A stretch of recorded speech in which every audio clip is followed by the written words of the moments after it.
La dentelle blanche n'avait pas sa place dans une ville bâtie sur la boue et le cuivre, pas plus qu'une femme, seule sur le quai de la gare. Elle tenait un billet de train inutile, et son avenir était brisé. Elle n'avait rien, pas d'argent, pas de famille, et nulle part où fuir quand les chuchotements ont commencé. Puis est apparue l'ombre d'un homme des hautes forêts, un étranger qui ne la regardait pas avec pitié. Il la regardait avec une question qui allait réécrire sa vie. Restez avec nous pour une histoire de survie, de trahison, et d'un amour forgé dans un froid impitoyable. Le papier semblait incroyablement lourd. Surtout quand il portait le poids d'une vie ruinée. Anaya fixait l'enveloppe couleur crème dans ses mains tremblantes. Le chef de gare la lui avait remise il y a 10 minutes. C'était un homme dégarni avec un tic nerveux à l'œil gauche. Il ne l'avait pas regardé dans les yeux. Il l'avait juste poussé sur le comptoir. Il a marmonné quelque chose à propos d'un coursier de Denver. Puis il s'est réfugié dans son bureau. La ville minière de Red Creek s'agitait autour d'elle. Les chariots gémissaient sous le poids du minerai brut. Des hommes criaient dans une demi-douzaine de langues. Leurs visages étaient couverts de suie et de sueur. Personne ne prêtait attention à la femme en robe ivoire, tachée par le voyage. Elle serrait son ombrelle, comme si c'était une arme. Quelqu'un devait l'attendre sur ce quai. Josiah devait être là. Il devait l'accueillir avec son sourire en coin, prêt à l'emmener dans la maison à 2 étages qu'il lui avait promise. Elle a déchiré le sceau. L'écriture était sans aucun doute la sienne. Élégante, ample, assurée. C'était la même écriture qui avait rempli des lettres de promesses. Des promesses d'un avenir commun, d'une grande vie dans l'Ouest. Loin des règles étouffantes de la maison de sa tante à Boston. Anaya. Les circonstances ont changé. Une affaire à Denver exigeait un capital que je ne possédais pas.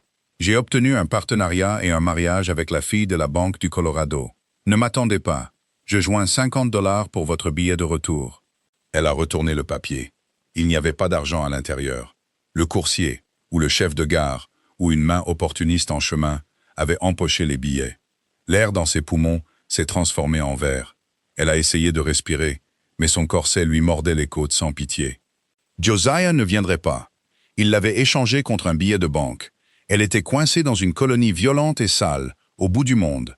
Elle avait 3 lourdes malles de linge et de porcelaine, et elle portait une robe destinée à un mariage au tribunal qui n'aurait jamais lieu.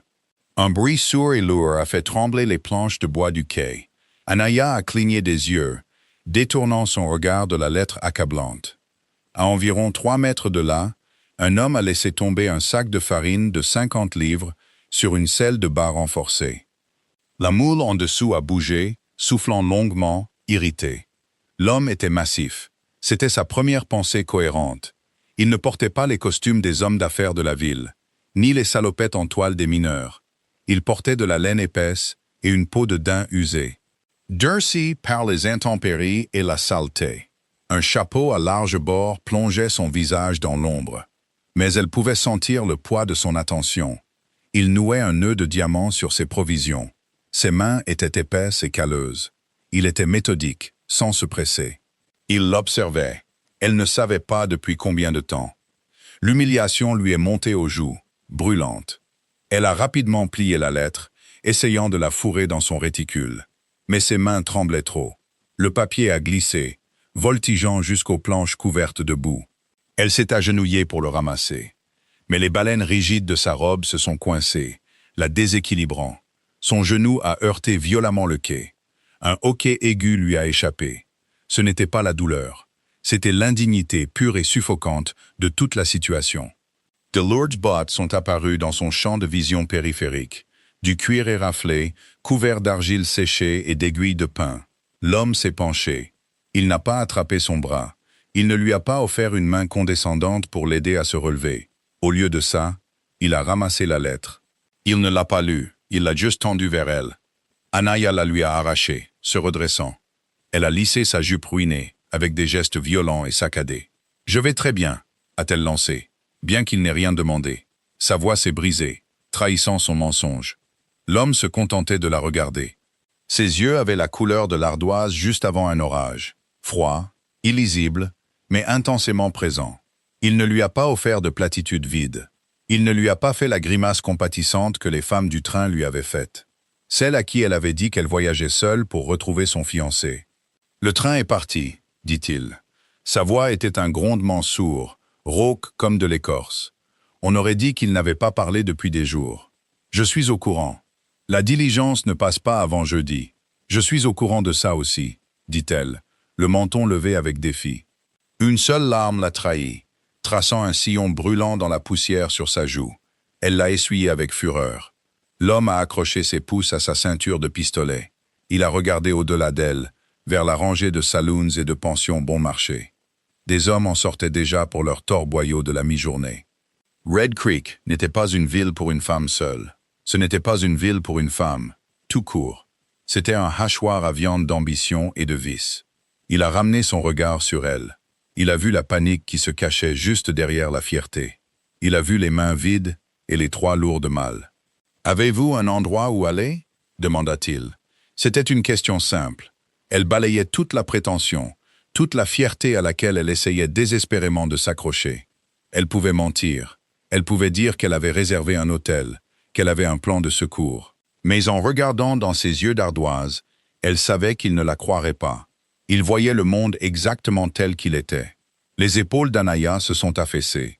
Toute sa combativité s'est envolée, ne laissant qu'une vérité creuse et terrifiante. « Non » a-t-elle murmuré. L'homme des montagnes a tourné la tête et a craché sur la piste de terre. Il a déroulé une corde de sa selle et s'est approché de sa plus grande malle. Il a saisi la poignée en cuir et l'a soulevée avec un grognement sec, la ramenant vers la mule. Anaya le regardait, paralysée. « Qu'est-ce que vous faites ?» Il a fixé la malle, tendant les cordes d'un coup sec, puis il s'est retourné, la regardant sous le bord de son chapeau. « Maintenant, vous en avez un. » Ils ont laissé derrière eux la poussière étouffante de Red Creek. Ils sont entrés dans le silence dense et ancien de la lisière des bois. Anaya marchait. Garrison. Il lui avait donné son nom sans détour. « Je suis Garrison Black, et rien de plus. » Il menait la mule, lourdement chargée, sur un sentier si étroit qu'il ressemblait à une piste de chèvres. Il lui avait offert la selle de son énorme hongre rouant, mais elle avait refusé.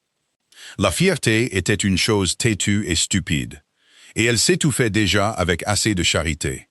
Dès le 1er kilomètre, elle l'a regretté. L'altitude était un poids physique qui lui oppressait la poitrine. Chaque bouffée d'air était fine, piquante, avec une odeur de résine de pin et de feuilles en décomposition. Ses bottines à talons, achetées à Boston pour les rues pavées et les parquets cirés, glissaient dangereusement sur le schiste meuble. « Restez à l'intérieur !» a crié Garrison par-dessus son épaule. Il n'a pas cessé de marcher. Les rochers sont instables près du bord. Anaya s'est mordu l'intérieur de la joue pour ne pas répondre. Elle a longé la paroi rocheuse, ses mains raclant le granit rugueux. Sa robe, la magnifique soie ivoire et la dentelle pour lesquelles elle avait économisé et cousu pendant des mois, mouraient à petit feu. La boue tachait l'ourlet d'une couleur rouille foncée. Les ronces s'accrochaient à la dentelle, y faisant de petits trous déchiquetés. Elle détestait cette robe. Elle détestait ce qu'elle représentait. La lâcheté de Josiah, sa propre naïveté. Chaque fois que le tissu se déchirait, elle ressentait une étrange satisfaction. Après 2 heures, son talon s'est pris dans une racine exposée. Sa cheville s'est tordue brusquement. Anaya est tombée lourdement sur le côté, dans une parcelle de fougères humides. L'impact lui a coupé le souffle. Elle est restée là un instant, fixant la canopée d'aiguilles vert foncé au-dessus d'elle. Elle luttait contre l'envie soudaine et irrésistible de fermer les yeux et de laisser la montagne l'engloutir. Le bruit lourd des bottes s'est arrêté. Elle s'est forcée à se redresser sur les coudes, s'attendant à une leçon de morale, s'attendant à ce qu'ils lui disent qu'elle était un fardeau. Josiah aurait soupiré. Il aurait levé les yeux au ciel et lui aurait demandé pourquoi elle ne pouvait pas faire attention où elle marchait. Garrison est redescendu sur le sentier. Il n'a pas parlé. Il s'est penché, lui saisissant le haut du bras.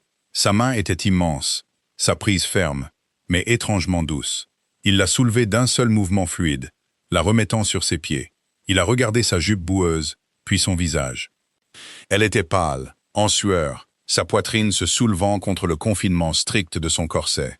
Garrison a décroché une gourde de sa ceinture et la lui a tendue.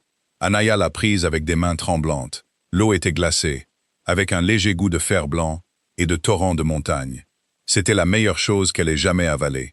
Elle a bu trop vite, a toussé, et la lui a rendue, merci. Garrison l'a rebouchée. Il a sorti un lourd couteau de chasse à manche, en bois de serre de sa ceinture. Anaya s'est raidie, reculant d'un demi-pas contre la paroi rocheuse. Garrison a ignoré sa peur. Il s'est agenouillé dans la terre à ses pieds. Il a pris l'ourlet lourd et ruiné de sa robe de soie dans une main. D'un geste rapide et expert, il a enfoncé la lame dans le tissu. Il a fait une longue entaille jusqu'à ses mollets. Il a fait le tour d'elle, faisant de même de l'autre côté, enlevant le poids lourd et traînant de la jupe abîmée. Il s'est relevé, rangeant le couteau. Vous trébuchiez dessus. Il s'est retourné et a repris le chemin vers les chevaux. Anaya a baissé les yeux sur ses chevilles exposées, sur les bords déchirés et en lambeaux de la soie. Une vraie dame de Boston se serait évanouie face à un tel scandale. Anaya, elle, se sentait juste plus légère. Elle a soulevé le reste de sa jupe et l'a suivi. La montée est devenue plus raide. La température a chuté, alors que le soleil plongeait derrière les pics déchiquetés, projetant de longues ombres violacées sur la vallée en contrebas. Les jambes d'Anaya brûlaient d'une douleur ardente qu'elle n'avait jamais connue. Le silence entre eux était immense, mais au fil des heures, elle a réalisé que ce n'était pas un silence hostile. À Boston, le silence était une arme. Cela signifiait que quelqu'un était en colère, offensé ou complotait. Josiah utilisait le silence pour la punir quand elle posait trop de questions sur ses finances. Le silence de Garrison était différent. C'était juste l'état naturel des choses ici. Il n'avait pas besoin de remplir l'air de mots vides pour prouver qu'il existait. Il communiquait par l'action.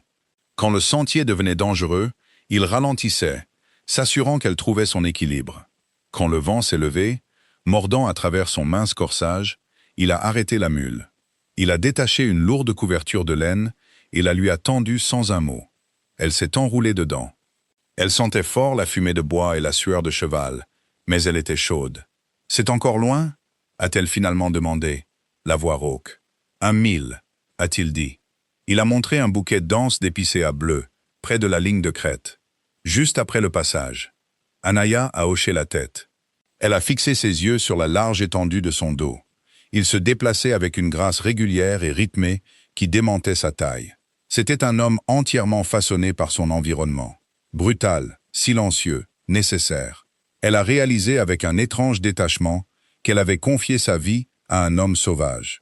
Elle ne savait pas si c'était un homme bon, mais en le regardant tendre la main pour casser une branche basse sur son chemin, pour qu'elle ne la heurte pas au visage, elle a décidé qu'elle préférait tenter sa chance avec le sauvage plutôt que de retourner dans le monde civilisé qui l'avait si facilement rejeté. Le crépuscule s'était transformé en une nuit étoilée et violacée lorsque la cabane s'est matérialisée hors des bois. Ce n'était pas un grand ranch. C'était une structure carrée de rondins épais et écorcés, calfeutrée avec de la boue et de la mousse. Une cheminée en pierre de rivière montait sur un côté. Le toit était en pente raide pour évacuer la neige épaisse. Cela ressemblait moins à une maison qu'à une forteresse construite pour résister à un siège des éléments. Garrison a attaché les animaux à une lourde barre d'attache devant. Il a poussé la lourde porte en chêne et est entré, disparaissant dans l'obscurité totale. Naya s'y tenait sur le petit porche, les bras serrés autour d'elle dans la couverture de laine trop grande. L'isolement total de l'endroit l'oppressait. Il n'y avait pas de lumière des maisons voisines, pas de bruit d'une ville s'installant pour la nuit, juste le vent qui soufflait dans les pins, ressemblant à une rivière lointaine. Une allumette a crépité à l'intérieur.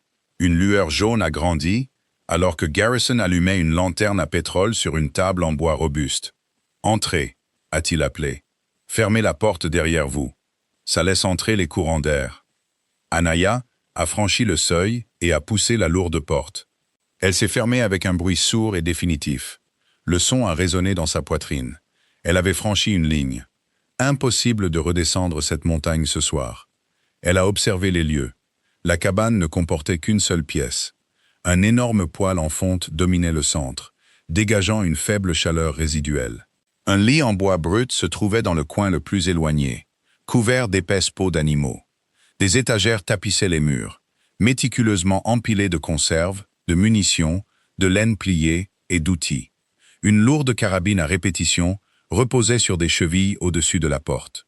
C'était spartiate, utilitaire et violemment masculin. Il n'y avait pas de rideau, pas de tapis, aucune des touches décoratives douces que Josiah lui avait promises. Pourtant, l'air sentait le propre, le cèdre, les herbes séchées et le vieux cuir. Garrison ne l'a pas regardé. Il s'est immédiatement mis au travail. Il a ouvert le poêle, ranimant les braises, y jetant du petit bois. En quelques minutes, un feu rugissait, chassant le froid mordant de la montagne de la pièce. Il a pris une lourde marmite en fonte d'un crochet, a puisé de l'eau dans un seau et l'a mise sur le feu. « Asseyez-vous » a-t-il dit, désignant une lourde chaise en bois près du poêle. Anaya s'est déplacée avec raideur. Ses muscles se contractaient rapidement après la montée brutale.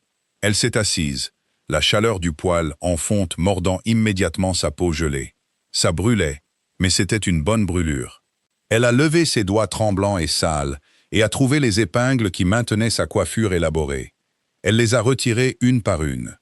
Les torsades complexes conçues par une femme dans un salon de Boston des semaines auparavant sont tombées en cascade dans son dos, en un désordre emmêlé et sale. Puis elle a attrapé le petit voile épinglé au sommet de sa tête.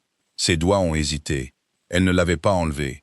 À travers l'humiliation à la gare, la randonnée brutale, la déchirure de sa robe, elle avait gardé le voile. L'enlever rendait tout réel. L'enlever signifiait qu'il n'y avait pas de mariage. Elle a saisi le fin tulle et a tiré. Les épingles se sont accrochées, arrachant quelques mèches de cheveux de son cuir chevelu, mais elle s'en fichait. Elle a baissé le voile, regardant le tissu délicat posé sur ses genoux. Le barrage a cédé. Elle n'a pas hurlé. Elle n'a pas sangloté hystériquement. Mais les larmes sont venues, épaisses et rapides, brouillant sa vision. Un violent tremblement s'est emparé de ses épaules. Toute l'adrénaline, la peur, la colère de la journée se sont finalement abattues sur elle d'un seul coup. Elle a couvert son visage avec ses mains, pressant ses paumes contre ses yeux, essayant désespérément de contenir les frissons silencieux qui la secouaient. Elle avait tellement honte de pleurer devant un étranger, d'être réduite à néant. Garrison n'a pas bronché face aux larmes. Il n'a pas offert de tape maladroite sur l'épaule. Et il ne lui a pas dit que tout irait bien. Il savait qu'il ne fallait pas faire de promesses qu'il ne pouvait pas tenir.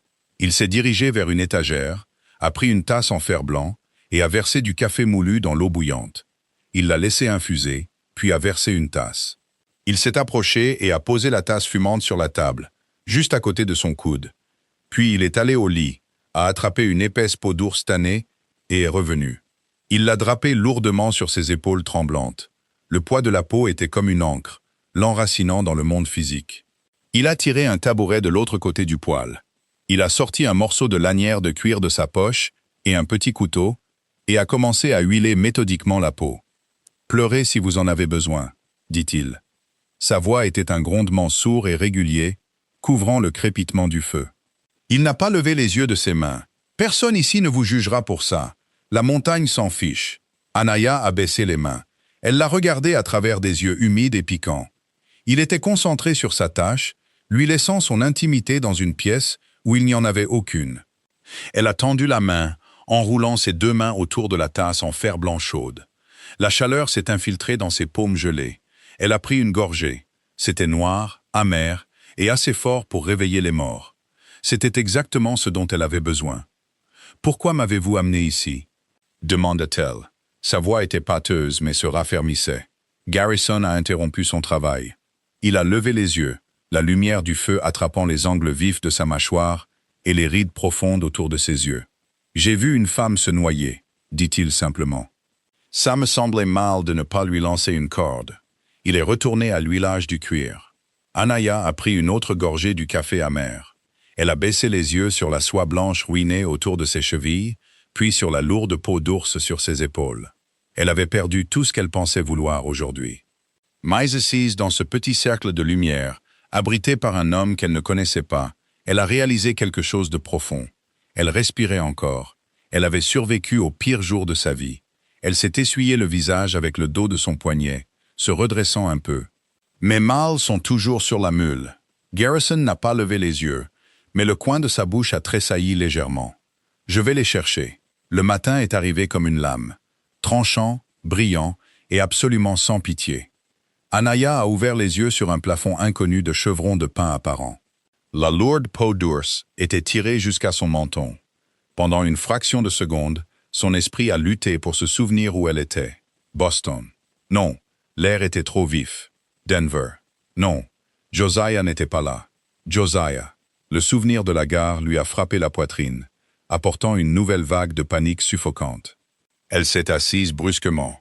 L'air froid de la cabane a mordu à travers le coton fin de sa chemise. Elle était dans le lit. Elle avait un vague souvenir de Garrison, lui disant de le prendre la nuit dernière, pendant qu'il jetait un sac de couchage près du poêle. La cabane était vide. Le feu dans le poêle en fonte était entretenu, dégageant une chaleur basse et constante. À travers la seule fenêtre givrée, elle pouvait entendre le bruit rythmique et violent d'une hache mordant dans le bois. Elle a balancé ses jambes hors du matelas. Ses pieds ont heurté le plancher brut et une vive douleur a parcouru son mollet droit. Ses muscles criaient de protestation après la montée d'hier. Chaque articulation semblait rouillée. Elle s'est levée quand même, s'appuyant lourdement contre le cadre du lit jusqu'à ce que la pièce cesse de tourner. Ses malles étaient dans le coin, empilées précisément là où Garrison les avait laissés. Elle semblait absurde ici. Des ferrures en laiton et du cuir poli contre de la boue calfeutrée et des rondins bruts. Anaya a fouillé dans la plus petite malle avec des doigts engourdis. Elle a ignoré les chemisiers en soie et les robes de jour brodées.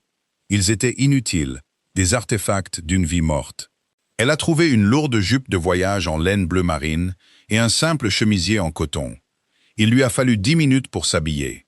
Ses doigts manquaient de force pour manipuler les minuscules boutons de nacre, et sans corset, les vêtements flottaient sur elle, la faisant se sentir étrangement exposée, malgré le tissu épais. Elle s'est approchée du poêle. Une cafetière était posée sur la plaque chauffante. À côté, sur la table en bois marqué, se trouvait une assiette en fer blanc recouverte d'un tissu. En dessous, il y avait une tranche de biscuit de mer et un morceau de venaison séché. Ce n'était pas le petit déjeuner du Parker House. C'était du carburant. Elle a mangé debout, mâchant méthodiquement la viande dure. La poignée de la porte a cliqueté. Anaya a crispé la main, laissant tomber le biscuit à moitié mangé sur l'assiette. Garrison est entré, apportant une rafale de vent glacial avec lui. Il portait une brassée de bois fendu, son souffle formant des nuages blancs dans l'air glacial extérieur. Il a fermé la porte d'un coup de botte et a jeté le bois dans le bac à côté du poêle avec un bruit assourdissant. Il ne portait pas de manteau, juste une chemise thermique rouge délavée sous des bretelles en cuir. La sueur brillait sur son front malgré le gel extérieur. Il l'a regardé. Il a remarqué la jupe bleu marine, l'absence de corset, les cheveux attachés en une tresse dure et désordonnée. Il ne lui a pas souhaité un poli bonjour. « Vous avez mangé » a-t-il demandé. « Oui, le café est frais. J'en ai pris. Merci. » Le silence s'est étiré. À la lumière du jour, il avait l'air plus rude. Les rides sur son visage étaient plus profondes, gravées par le soleil et le vent. Il y avait une cicatrice dentelée et délavée le long de sa mâchoire qu'elle n'avait pas remarquée dans la faible lumière de la lampe à huile. Ce n'était pas un bel homme selon les standards de Boston. Il était trop grand, trop dur, trop immobile. « Je dois partir », a dit Anaya.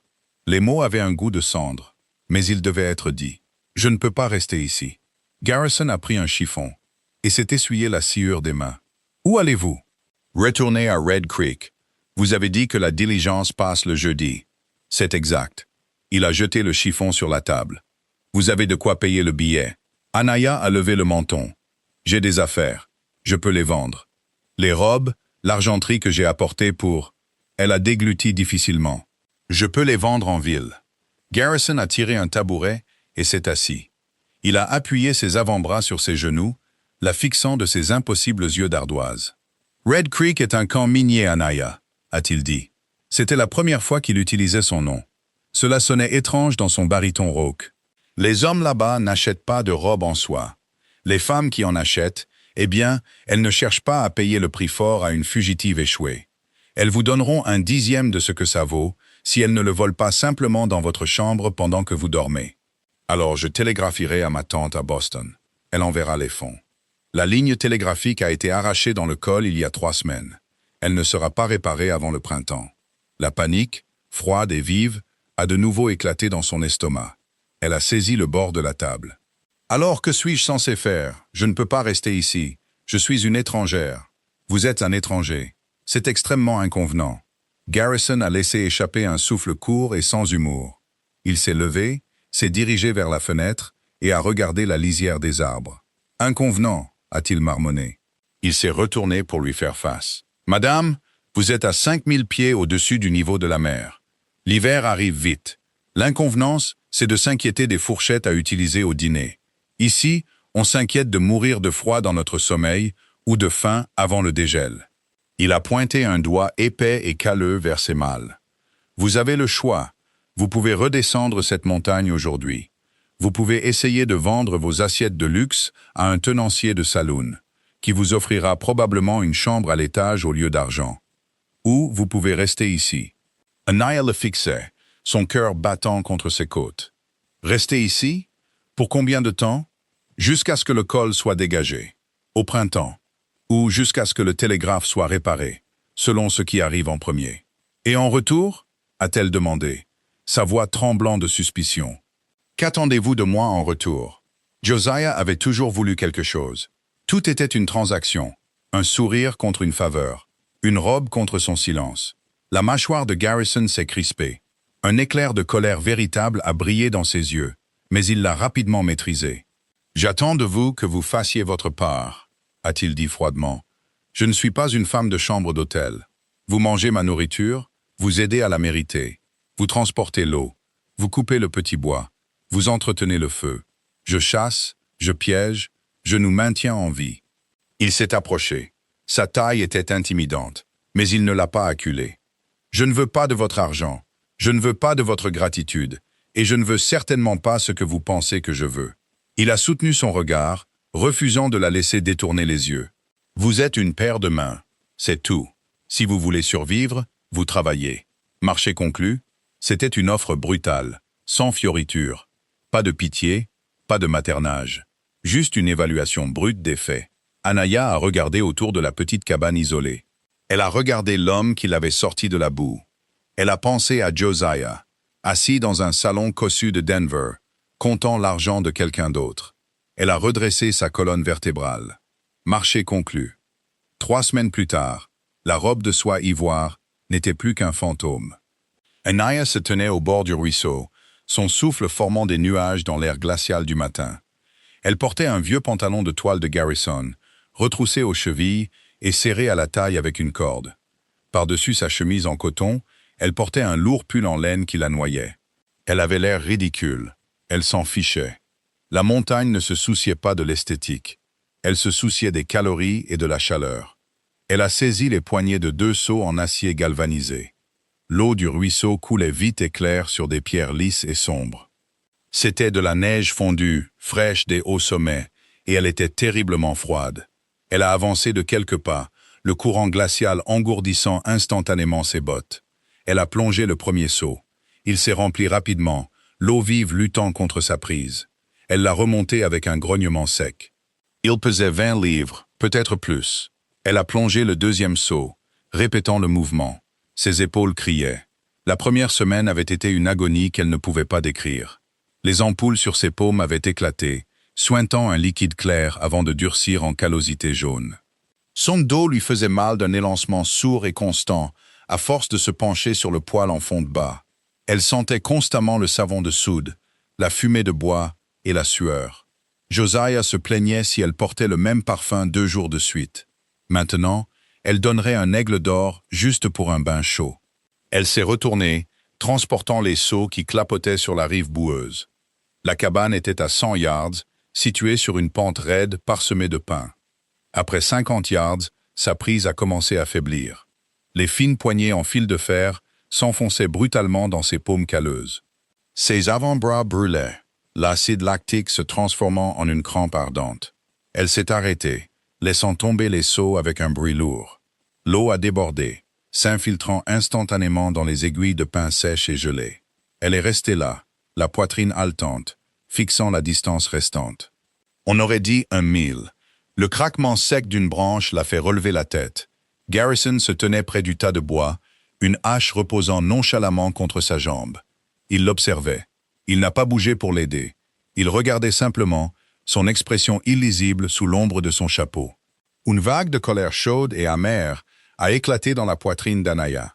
À Boston, si une femme portait quelque chose de plus lourd qu'une ombrelle, 3 hommes se précipiteraient pour l'aider. Ici, ce géant se tenait là et la regardait lutter comme si c'était un spectacle. Un peu d'aide ne vous tuerait pas. a-t-elle crié à travers la clairière. Sa voix rauque à cause de l'air froid. Garrison n'a pas bronché. Il s'est appuyé sur le manche de la hache. Vous les laissez tomber chaque jour à la marque des 50 yards, Anaya, a-t-il crié en retour. Sa voix portait facilement par-dessus le vent. Si je les porte sur le reste du chemin, vous ne dépasserez jamais les 50 yards. Je suis physiquement incapable de les porter plus loin. Vous êtes physiquement incapable parce que vous n'arrêtez pas de vous arrêter, a-t-il rétorqué, d'un ton plat. Ramassez-les. Non. Garrison a haussé les épaules. Il lui a tourné le dos et a levé la hache, l'abattant dans un arc lisse et vicieux qui a fendu une épaisse bûche de pin en deux. Le bruit sec a résonné contre la lisière des arbres. « Je suppose que nous n'aurons pas de café ce matin », dit-il sans se retourner. Anaya a fusillé son large dos du regard. Elle voulait lui jeter une pierre. Elle voulait crier. Elle voulait s'asseoir dans la terre et pleurer jusqu'à ce que quelqu'un vienne tout arranger. Mais personne ne viendrait. Josiah ne viendrait pas. Sa tante ne viendrait pas. Il n'y avait que Garrison, le tas de bois et la montagne brutale et indifférente. Elle a baissé les yeux sur les seaux. Ramassez-les. Elle a plié les genoux, accrochant ses doigts endoloris sous les poignets en fil de fer. Elle a pris une profonde inspiration d'air glacial, remplissant ses poumons jusqu'à ce qu'ils brûlent. Elle a poussé. Le poids était immense, tirant ses épaules vers le sol. Mais elle ne s'est pas arrêtée. Elle a fait un pas, puis un autre. Ses bras tremblaient violemment. L'eau éclaboussait son pantalon de toile, trempant le tissu épais et lui glaçant les jambes jusqu'aux os. Elle s'est concentrée entièrement sur le bout de ses bottes. Pied droit, pied gauche. Ne les lâche pas. Ne le laisse pas gagner. La pente est devenue plus raide près du porche. Son souffle sortait de sa gorge en halètement rauque et audible. Sa vision s'est rétrécie aux planches de bois grises des marches. Elle a atteint la première marche. Elle n'a pas fait de pause. Elle s'est hissée, les sauts heurtant ses tibias, meurtrissant la chair. Deuxième marche. Troisième. Elle a atteint le porche et a pratiquement jeté les seaux par terre. Ils ont heurté les planches avec un bruit assourdissant, l'eau clapotant sauvagement sur les côtés. Anaya a posé ses mains sur ses genoux, se penchant et aspirant l'oxygène dans ses poumons affamés. Tout son corps tremblait. Elle avait l'impression de venir de courir un marathon en corset. Le bruit lourd des bottes s'est approché. Garrison est monté sur le porche. Il a regardé les deux seaux, puis elle. Elle s'est forcée à se redresser, le fusillant du regard, le défiant de critiquer l'eau renversée. Il ne l'a pas fait. Il a fouillé dans sa poche et en a sorti un petit morceau de tissu plié. Il le lui a tendu. Anaya l'a pris avec méfiance. Elle l'a déplié. À l'intérieur se trouvait un petit morceau de pois de pain sombre et durci. « Mâchez-le », a dit Garrison. « C'est bon pour la gorge quand l'air est aussi froid. Ça arrête aussi le saignement si vous vous cassez une dent. » Il s'est penché, ramassant les deux lourds seaux comme s'ils ne pesaient rien. Il a poussé la porte de la cabane avec son épaule. « Vous avez fait 70 yards aujourd'hui », a-t-il dit, en entrant doucement. Anaya est restée sur le porche, fixant la porte fermée. La poix de pain était collante et sentait violemment la forêt. Elle l'a mise dans sa bouche. C'était amer, piquant et intensément réel. Elle a regardé en bas de la pente vers le ruisseau. Elle avait atteint le porche toute seule. La colère s'est dissipée, remplacée par une étrange chaleur silencieuse au centre de sa poitrine. Ce n'était pas de la fierté, exactement. C'était quelque chose de plus dur. Quelque chose qui ressemblait à une armure. Elle s'est retournée et l'a suivie dans la cabane, tirant fermement la porte derrière elle. Novembre a frappé les hautes forêts avec la subtilité d'un train de marchandises en fuite. Pendant 3 jours, le ciel s'est teinté de violet et s'est alourdi, chargé d'une menace qui faisait gémir les pins d'anticipation. Puis le thermomètre a chuté. La neige ne tombait pas. Elle déferlait de côté en nappes vicieuses et aveuglantes. Elle effaçait le ruisseau, la lisière des arbres et le ciel dans un mur blanc suffocant. Anaya était assise, rigide, sur la chaise près du poêle. Le ventre en fonte rougeoyait d'un rouge cerise terne, menant une bataille perdue contre les courants d'air qui sifflaient à travers le calfeutrage. Elle l'avait alimenté 4 fois dans la dernière heure. Garrison était parti depuis l'aube. Il était parti vérifier une ligne de collet sur la crête nord, affirmant que les animaux se déplaceraient frénétiquement avant que le grand gel ne paralyse la montagne. Il lui avait dit qu'il serait de retour pour midi. La petite horloge en fer blanc sur l'étagère a dépassé 3 heures. Anaya a agrippé les bras de la chaise. La panique, froide et vive comme le vent dehors, lui serrait la gorge. Ce n'était pas la peur romantique et évanescente d'une héroïne de roman en mal de son amant. C'était la prise de conscience primitive et terrifiante que si Garrison Black mourait dans cette tempête, elle le suivrait dans la tombe avant décembre. Elle ne savait pas comment tirer avec la lourde carabine à répétition. Elle ne savait pas comment pister le gibier. Elle était une passagère sur un navire dont le capitaine venait d'être balayé par-dessus bord. Elle s'est levée, arpentant la courte longueur de la cabane. 10 pas jusqu'à la porte, 10 pas en arrière. Elle a attrapé son lourd manteau de laine sur une cheville et y a enfoncé ses bras. Elle ne savait pas ce qu'elle allait faire. Sortir dans un blizzard, crier son nom dans un vent qui ressemblait à 1000 femmes hurlantes, c'était du suicide. Un coup lourd et violent a frappé la porte en chaîne. Anaya s'est figée. Son cœur battait la chamade dans ses oreilles. Un autre coup, plus faible cette fois. Suivi par le son unmistakable de métal raclant contre le bois. Elle s'est précipitée, a ouvert le lourd loquet en fer et a tiré la porte vers l'intérieur. Le vent a hurlé, projetant une vague de neige sèche et mordante sur son visage. Garrison s'est effondré sur le seuil. Il n'a pas trébuché. Il est simplement tombé comme un chêne abattu, sa carcasse massive heurtant le plancher avec un fracas assourdissant. La porte s'est refermée derrière lui, prise par un violent courant d'air descendant, replongeant la cabane dans un silence sombre, éclairé par le feu. Anaya est tombée à genoux à côté de lui. Garrison, il était couché sur le côté, sa respiration sifflant terriblement dans sa poitrine. Son lourd manteau de toile était couvert d'une épaisse croûte de glace, mais ce n'était pas la glace qui a retourné l'estomac d'Anaya. Tout le côté droit de son manteau, de l'épaule à la taille, était trempé d'une boue sombre et gelée. Elle paraissait noire dans la pénombre. Une odeur de cuivre et de laine mouillée a rempli l'air. Il a roulé sur le dos avec un grognement rauque, ses yeux s'ouvrant en papillonnant. Ils étaient vitreux, le gris ardoise obscurci par la douleur et le choc. « Chablis !» a-t-il râlé. Sa mâchoire tremblait. Une branche a cédé sous le poids de la neige. Elle m'a coincé. Anaya n'a pas crié.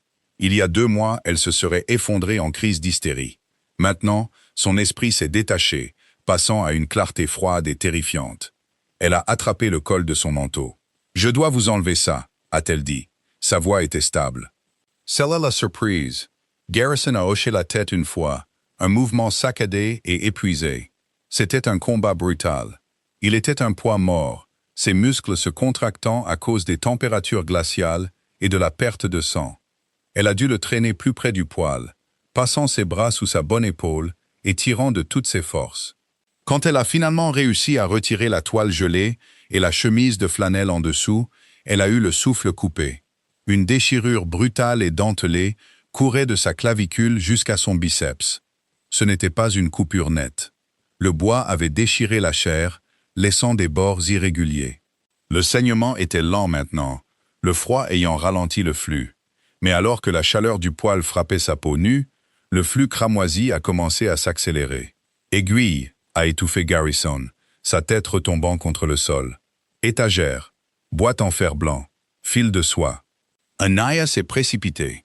Elle a trouvé la boîte en fer blanc rouillée derrière les rations de café. À l'intérieur se trouvait une lourde aiguille courbe et une bobine de fil noir épais utilisée pour réparer le cuir. À côté, il y avait une bouteille à moitié vide de whisky clair et malodorant. Elle les a attrapés avec un sac de farine propre et est retournée à côté de lui.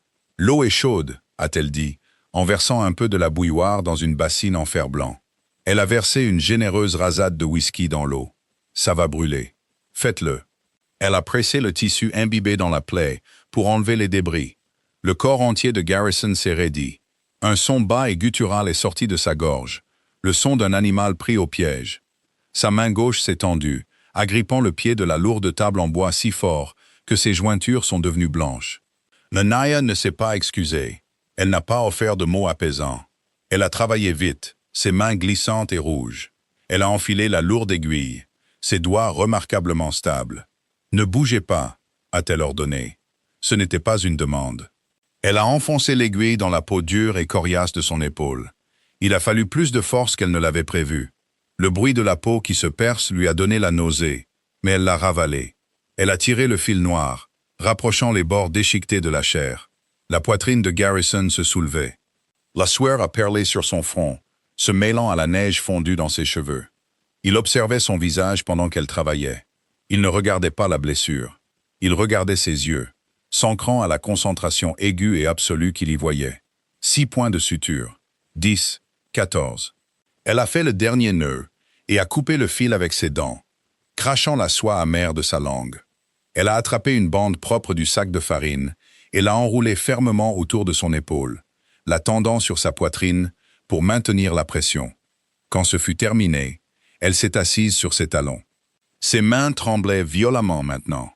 L'adrénaline se retirait, laissant une douleur creuse et glaciale dans ses os. Elle a regardé ses mains. Elles étaient tachées de rouge foncé. Des mains de salon de Boston, ruinées et capables. Garrison a laissé échapper un long souffle tremblant. Il a tendu son bras valide, attrapant la bouteille de whisky qu'elle avait laissée sur le sol. Il l'a portée à sa bouche, prenant une longue et lourde gorgée.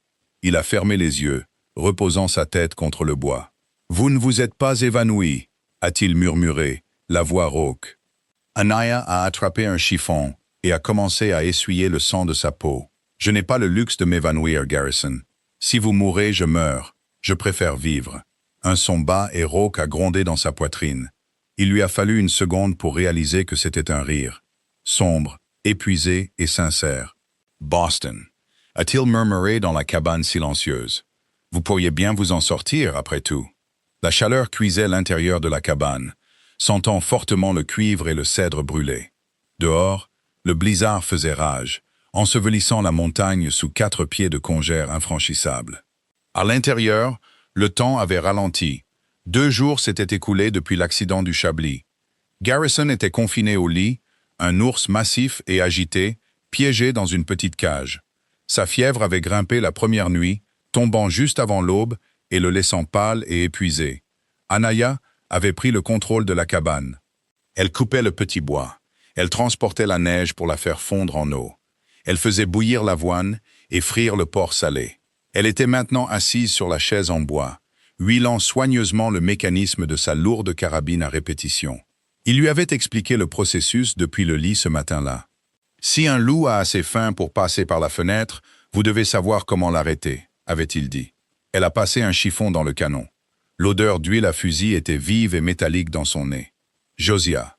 Le nom a percé le crépitement silencieux du poêle. Les mains d'Anaya se sont figées. Elle a regardé vers le lit. Garrison était adossé au mur, l'observant. Son visage était tiré, les rides dures autour de sa bouche plus profondes que d'habitude, mais ses yeux d'ardoise étaient clairs et terriblement perspicaces. « Vous parlez dans votre sommeil », a-t-il dit platement. Anaya a soigneusement posé la carabine sur ses genoux. Elle a levé la main, repoussant une mèche de cheveux de son visage. « Qu'est-ce que j'ai dit? Vous lui avez demandé pourquoi. Vous lui avez demandé ce que la fille du banquier avait que vous n'aviez pas. » Garrison a bougé, grimaçant alors, que son épaule suturée tirait. Ça semble être une question stupide. Elle avait une banque. Anaya a senti une bouffée de honte, rapidement suivie d'une pointe de colère défensive. Vous êtes extrêmement direct pour un homme qui passe sa vie à parler au pain. Les arbres ne mentent pas, a dit Garrison. Les gens, si. Vous mentez depuis que vous êtes descendu de ce train. Je ne vous ai jamais menti. Vous vous mentez à vous-même. Il a pointé sa main valide vers elle. Vous agissez comme si vous l'aimiez. Comme si votre cœur était brisé. Votre cœur n'est pas brisé, Anaya. C'est votre fierté qui l'est. Elle s'est levée brusquement, la carabine cliquetant légèrement contre la chaise. Vous ne savez rien de ma vie. Vous ne savez rien de Boston, de ma tante, ou de ce que c'est d'être une femme sans héritage et sans perspective. Alors racontez-moi. Le défi flottait dans l'air, lourd et absolu. Il ne la jugeait pas. Il exigeait simplement la vérité. Anaya le fixait, sa respiration courte. Elle a regardé les murs en rondins bruts de la cabane, la réalité spartiate et brutale de cette vie. Et soudain, les fictions polies de son ancienne vie lui ont semblé absurdes. Elle s'est rassise sur la chaise. « Ma tante m'a recueilli quand mes parents sont morts », a dit Anaya, sa voix tombant à un murmure rauque. « J'avais 12 ans. Elle s'est assurée que je sache chaque jour exactement combien je lui coûtais. J'étais un investissement.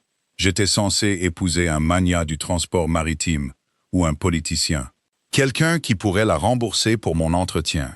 Elle a baissé les yeux sur ses mains, les retournant pour regarder les callosités jaunes. Josiah était un employé, ambitieux, beau et totalement inconvenant. Quand il m'a demandé de l'épouser, j'ai dit oui. Elle a levé les yeux, rencontrant ceux de Garrison. Pas parce que j'étais emporté par la passion. J'ai dit oui parce qu'il partait pour l'Ouest. Il était mon billet de sortie de cette maison. Il m'a promis ma propre maison, une porte que je pourrais verrouiller. Je ne l'aimais pas, Garrison. Je l'ai utilisé pour m'échapper. Et il m'a utilisé jusqu'à ce qu'une meilleure offre se présente. Elle a laissé échapper un rire creux et amer. Nous étions tous les deux des marchands. Il était juste meilleur dans le commerce. Le silence s'est étiré entre eux, rempli seulement par le vent hurlant contre le toit. Anaya s'est préparée au mépris qu'elle était sûre de voir dans ses yeux. Au lieu de cela, Garrison a simplement hoché la tête. Une porte verrouillée n'empêche pas le diable d'entrer si vous l'invitez à s'asseoir à table, a-t-il dit doucement. Il a penché la tête en arrière contre le mur de rondins, fixant les chevrons. J'ai eu un partenaire une fois, a dit Garrison.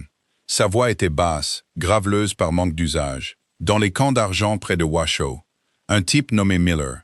Nous avons travaillé une concession pendant 2 ans, saignant dans la boue, mourant de faim la moitié de l'hiver. Anaya est resté parfaitement immobile, terrifié que s'il bougeait, il cesserait de parler. Nous avons trouvé un filon, a poursuivi Garrison. Épais, pur, assez pour acheter une ville. Nous avons célébré, acheté une bouteille de riz. Je me suis réveillé 2 jours plus tard dans un fossé à l'extérieur du camp.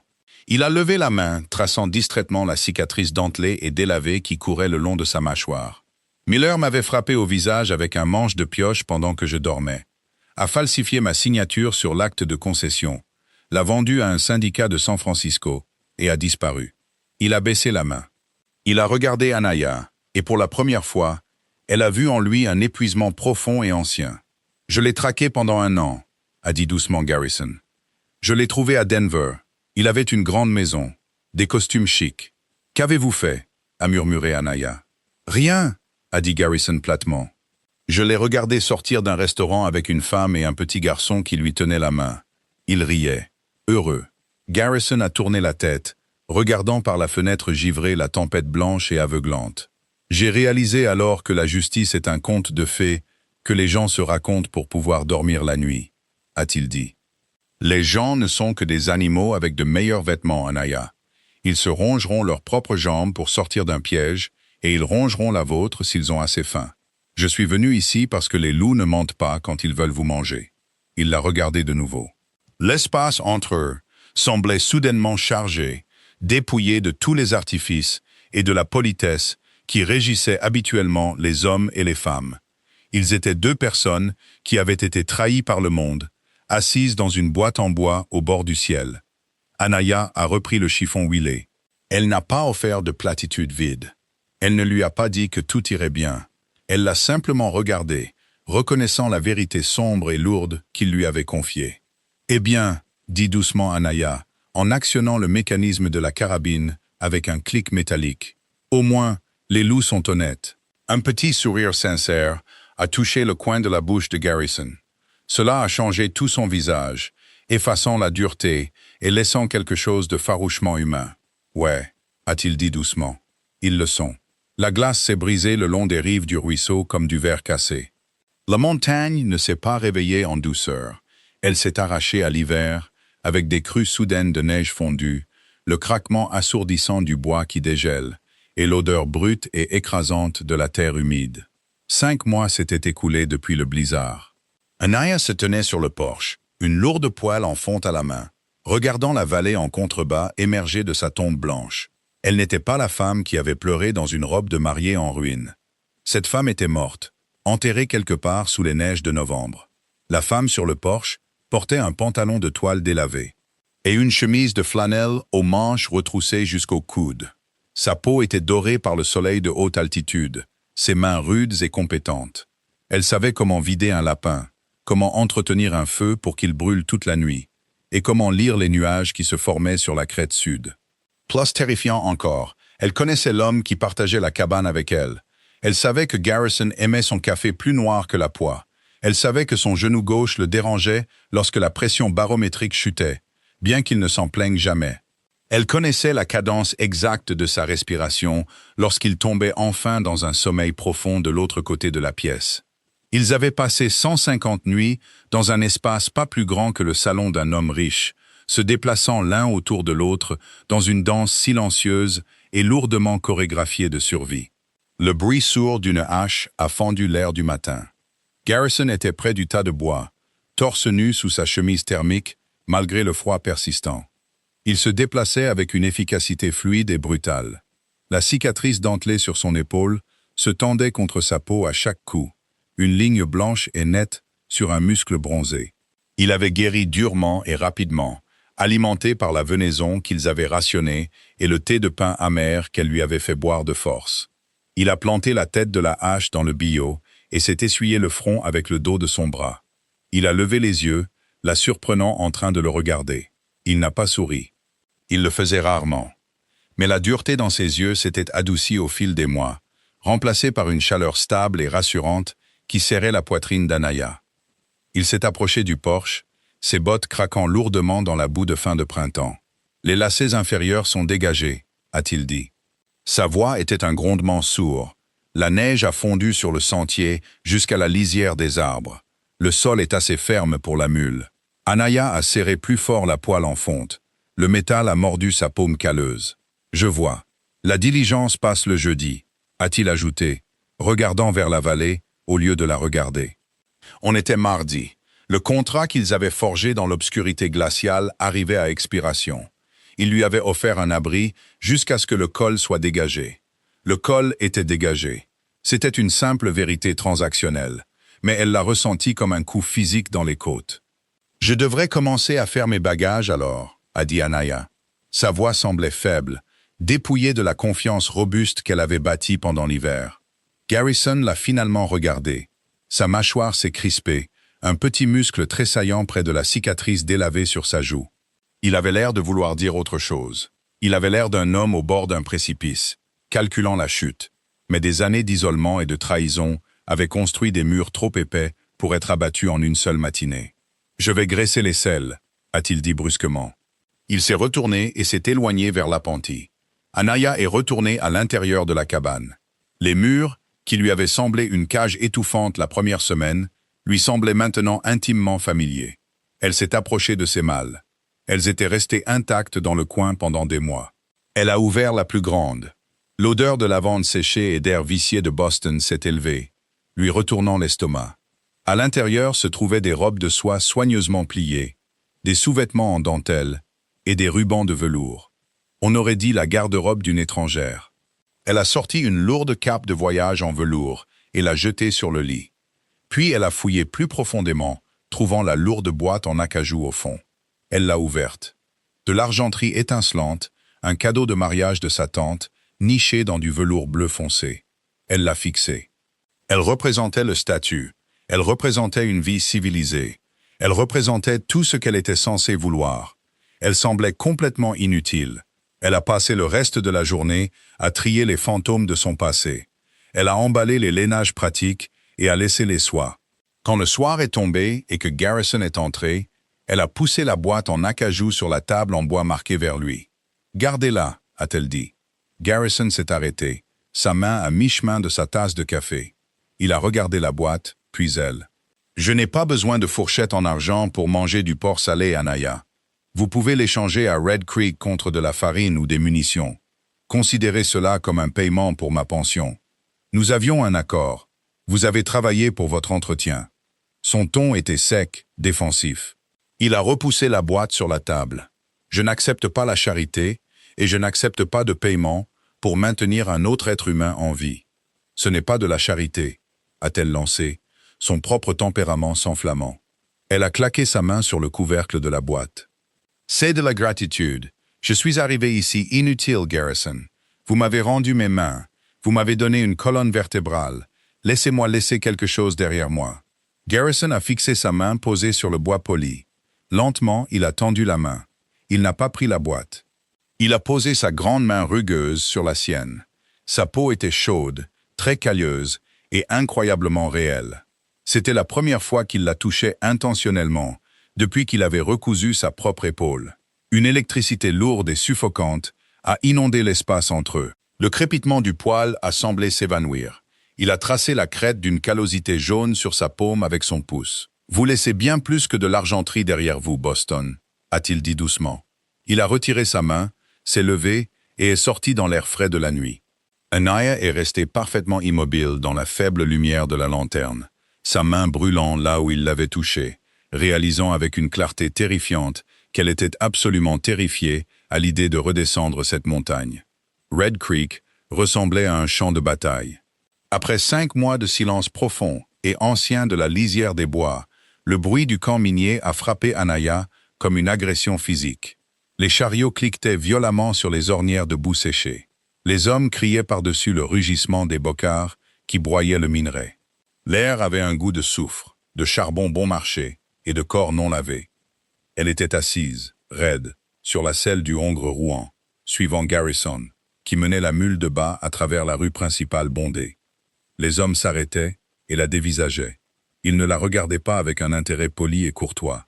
Ils la regardaient avec des yeux affamés et creux. Elle a relevé le col de son manteau de laine, se sentant exposée d'une manière qu'elle n'avait jamais ressentie dans les hautes forêts, même lorsqu'elle se lavait dans le ruisseau glacial. Le monde civilisé semblait profondément sauvage. Ils ont atteint la gare. C'était l'endroit exact où tout avait commencé. Le quai en bois était toujours déformé. La fenêtre du chef de gare toujours couverte d'une couche de poussière brune. Garrison a attaché les chevaux au poteau d'attache. Il a détaché sa malle de la mule, l'a hissée sur son épaule et a monté les marches. Il l'a posée près du guichet, avec un bruit sourd. Anaya est descendue de cheval et l'a suivie. Elle s'est approchée du comptoir. Elle avait vendu une petite broche en perles à l'essayeur 20 minutes plus tôt. Les lourdes pièces d'or reposaient dans sa poche, l'ancrant à la réalité. Elle a acheté un billet pour le train de 1h de l'après-midi en direction de l'Est, Denver, puis une correspondance pour Boston. Le chef de gare a fait glisser le petit morceau de carton estampillé sur le comptoir. Anaya l'a ramassé. Il semblait incroyablement léger pour quelque chose qui dictait le reste de sa vie. Elle s'est retournée. Garrison se tenait près de sa malle. Il avait son chapeau baissé, plongeant ses yeux dans une ombre sombre. Il semblait incroyablement déplacé ici. La montagne était drapée autour de lui comme un lourd manteau. Il appartenait au vent et aux hauts rochers, pas à cette ville sale et avide. Un sifflet aigu a retenti au loin. Un panache de fumée noire s'est élevé au-dessus de la lisière des arbres à l'ouest. Le train arrivait. « Vous avez votre billet », a dit Garrison. Sa voix était complètement plate. C'était la voix d'un homme lisant une liste de victimes. « Oui. Le train vous emmènera à Denver. Vous pourrez y prendre un wagon-lit. Sûr. Chaud. Oui. » Le sol a commencé à vibrer légèrement sous leurs bottes, alors que la locomotive approchait.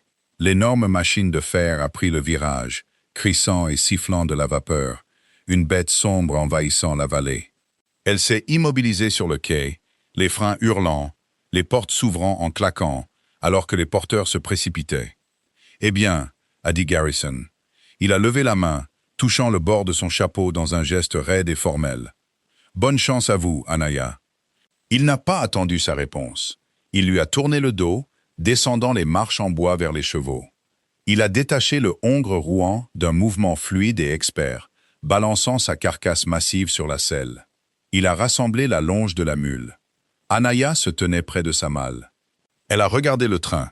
À travers les fenêtres poussiéreuses du wagon de passagers, elle a vu une femme dans une robe émeraude étroitement corsetée, s'éventant agressivement. Elle a vu un homme en chapeau melon crier sur un porteur à propos d'un sac en cuir éraflé. Elle a pensé au salon de sa tante. Elle a pensé à Josiah. Elle a pensé aux règles infinies et suffocantes, aux mensonges polis, aux transactions déguisées en romance. Puis elle a regardé la montagne, dominant la ville, déchiquetée et permanente contre le ciel bleu. Elle a pensé à l'odeur de la poix de pain, au goût amer du café noir et à la vérité brutale et honnête du vent. Elle a pensé à l'homme qui l'avait vue au plus bas et qui lui avait demandé de se relever. Garrison a éperonné son cheval, s'éloignant de la gare. Anaya a laissé tomber le billet en carton estampillé. Il a voltigé jusqu'au quai sale, atterrissant près du bout de sa botte. Elle n'a pas couru. La course était pour les animaux paniqués. Elle a marché. Elle a marché avec la longue foulée mesurée qu'elle avait apprise en transportant de l'eau sur une pente de 50 yards. Elle a atteint le bas des marches juste au moment où Garrison passait avec les chevaux. Garrison.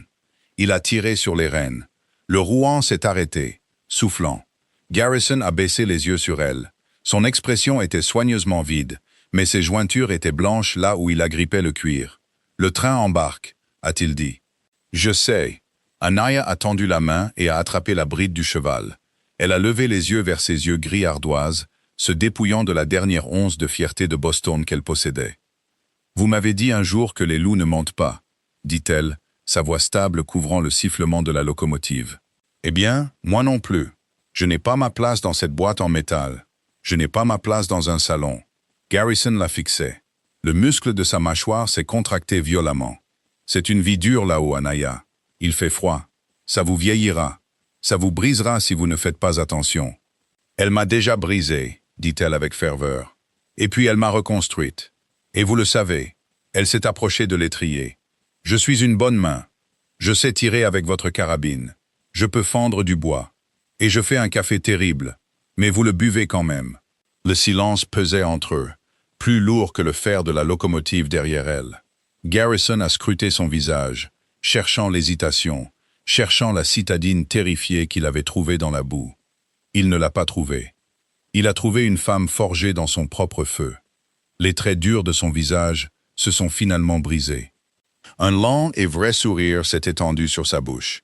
Il a atteint ses yeux, les illuminant de l'intérieur. Il n'a pas offert de discours romantique. Il n'a rien déclaré que la montagne ne savait déjà. « Avez-vous un endroit où aller ?» a-t-il demandé, la voix épaisse et rauque. Anaya lui sourit en retour, la chaleur irradiant de sa poitrine jusqu'au bout de ses doigts. Non. Garrison s'est penché, tendant sa main massive et calleuse. Maintenant, vous en avez un. Elle a saisi son avant-bras. Il l'a hissé sans effort, la balançant sur la selle derrière lui.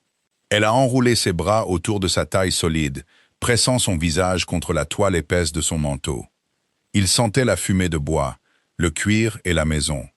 Garrison a mis le rouan au trot, s'éloignant du bruit, de la fumée et du monde civilisé, chevauchant droit vers la haute lisière des bois. Ce n'est que le début du voyage d'Anaya et Garrison. Deux âmes brisées, une montagne hostile et un hiver qui les forcera à se rapprocher plus qu'ils ne l'auraient jamais imaginé. Un mariage de survie peut-il se transformer en un véritable lien d'amour?